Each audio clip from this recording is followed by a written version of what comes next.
Jongin Shilen terjing im Joni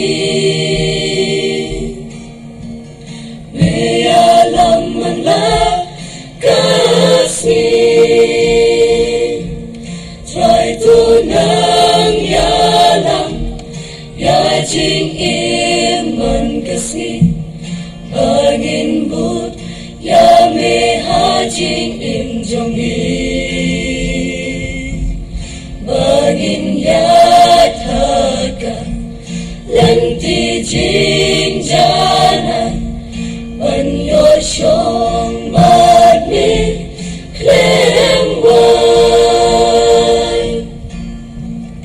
Mun sin hajing ya lenti Niju pensusi ya me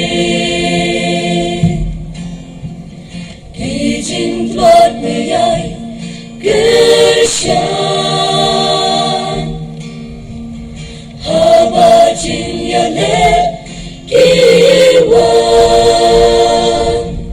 Try to nang ya lang Ya jing iman kasih Bangin but ya me hajing im jongin Bangin ya thaka lenti jing jana Ban yo shong bad me klem wai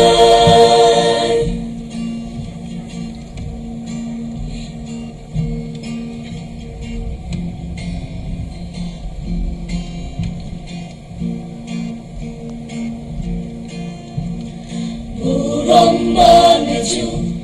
benpang Kibangin lakni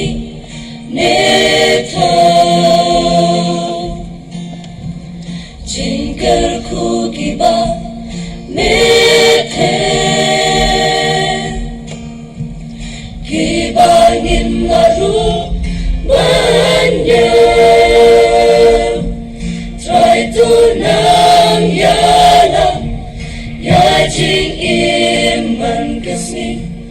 Bangin but Ya me hajing im jongin Bangin ya thaka Lenti jing jana Ban yo shong bad me klem wai Try to nang yalam Ya jing iman kasih Bangin but Ya me hajing im jongin Bangin ya thaka Lenti jing